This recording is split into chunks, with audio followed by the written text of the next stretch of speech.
Goeiedag en baie welkom hier saam met ons by ons oggendoordenkings. Nou ons praat oor gee van almoses, leef net vir God, jou beloning by hom. Ons praat so 'n bietjie om in die geheim dinge te doen en vandag wil ek met jou praat oor die beginsel van om eenvoudig te leef. Daar's 'n aanhaling wat sê leef eenvoudig sodat ander mense net eenvoudig kan leef. Dis 'n beginsel van kan ek dalk my lewe bietjie afskaal en meer eenvoudiger leef sodat ek vir ander mense ook 'n geleentheid kan gee om maar net te leef, om ook 'n geleentheid te kry om te eet en kos te hê en 'n dak oor hulle kop te hê. Daar's 'n uitdaging in ons skrifte wat my en jou baie uitdaag hoor. Leef eenvoudig. Moenie bo jou vermoë leef nie. Moenie die lewe te veel stretch nie. Leef eenvoudig, dan kan ander mense ook net eenvoudig leef. Ek wil dit vir jou lees, Matteus 6 vers 33, wat vir ons sê: "Maar soek eers die koninkryk van God en sy geregtigheid, en al hierdie dinge sal vir julle bygevoeg word."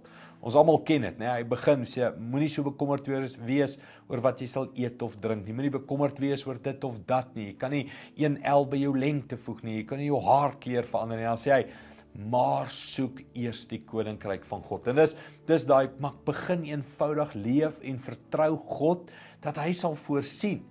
Baie keer jaag ons na dinge en in die proses wat ons jaag na dinge, trap ons op mense. In die proses wat ons jaag, doen ons goed om goed te bereik en ons weerhou ander mense van net eenvoudig leef.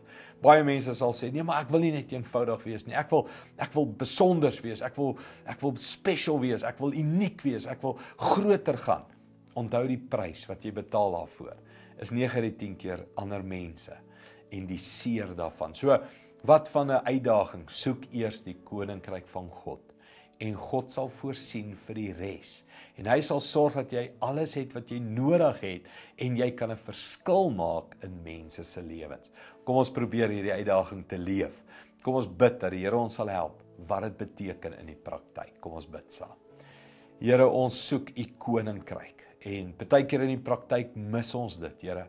Maar ons wil regtig weet wat dit beteken om net vir u te leef, om eenvoudig te leef en vir ander mense ook geleentheid te gee om net te leef. Help ons daarmee, Here, elke dag waar ons land vol uitdagings is, waar alles moeilik en swaar gaan, help ons om te vertrou dat u sal voorsien.